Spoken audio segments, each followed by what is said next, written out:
Insiden kebakaran terjadi di stasiun pengisian bahan bakar umum Alu Awe, Kecamatan Muara II, Kota Lok Semawe, pada Senin malam, 16 Juni 2025. Api tiba-tiba menyambar salah satu tangki penyimpanan BBM sekitar pukul 19.30 WIB, saat proses pengisian dari mobil tangki tengah berlangsung.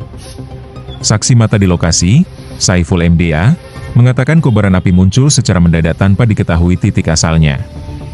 Api keluar tiba-tiba saat mobil tangki sedang mengisi. Kami tidak tahu dari mana asalnya, kata Saiful kepada AJNN. Sekitar 15 menit setelah api muncul lagi, akhirnya berhasil dipadamkan petugas SPBU.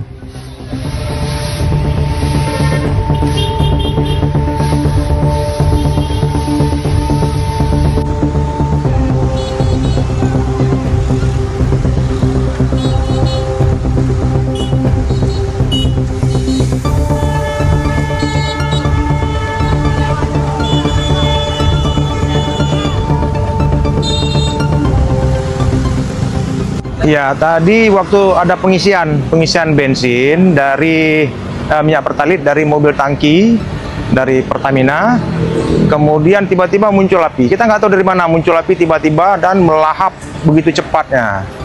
Kemudian dalam waktu singkat juga ada masyarakat ikut memadamkan sehingga api yang sudah berkobar itu padam dengan peralatan seadanya lah ya di sini. Iya, pakai racun api.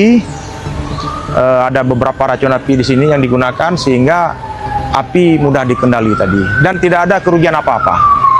Hampir 20 menitan ada, karena setelah dipadamkan muncul lagi api itu.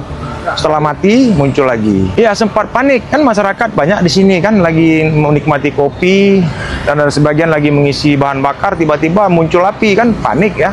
Sebagian ada yang lari dan kemudian sebagian memadamkan. Mudah-mudahan masyarakat di sini ikut membantu tadi dengan cepat api dapat dikuasai. Kalau sumber kita nggak tahu dari mana. Yang jelasnya setelah pengisian bahan bakar itu muncul api mendadak muncul di tangki langsung di tangki pendam itu, tempat penyimpanan bahan bakar yang dibawa dari Pertamina masuk ke dalam tangki itu.